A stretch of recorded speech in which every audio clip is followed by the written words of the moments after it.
जय हिंद गाते को सगुन सेता सानाम गाते को आमगे आमिज बायरी यूट्यूब चैनल पाटा को आपे सानाम को सगुन दारामेद बना और सगुन जोहार आसायें गाते को भागी के मेना पिया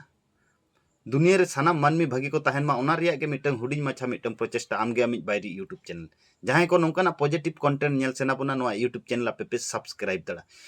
और गाते को दुनिया धरती रे कर्म और कष्ट नोआ दो किंतु गाते काते आमा जीवन ताड़ाम इदी हुआ तबे आमेम स्टैंड अप दड़ा आबोरेन कटिज कटिज कोड़ा गिद्रा अब कर्म मा बाबन कराया साथ कटिज चलन जखन कष्ट जहां जिनिस रेबन नामा ओना आड़ा ठोकाते माने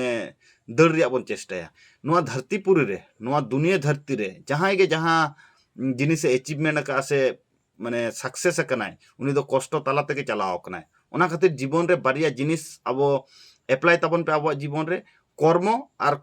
कष्ट तालाते माने जहाना जिनिस कराव तबे नेलाबन मिद दिन हिलो अब सक्सेस हुई कना नोआ दो फुल डेडिकेशन तहलेना उनको पठुआ गिद्रा को लगी जहां जहां परिस्थिति रेगे कष्ट कटी चुलुंग कष्ट को नाम के मेनखाय उनको दो को ओंडे खज उडुक रिया को चेष्टाया गिव अप रिया को चेष्टाया मेनखाय उनका दो आलोपे कराव ताबोना तो जहां जिनिस के आमेम कराव लेखा स्टैंड अप मांग रे तो प्रचुर कष्ट हुई तमा कष्टटा गाते काते जुदी जीवन रिया ताड़ाम डहारे मांगा तो सक्सेस दम नामा सारी से बांगा नोआ कथा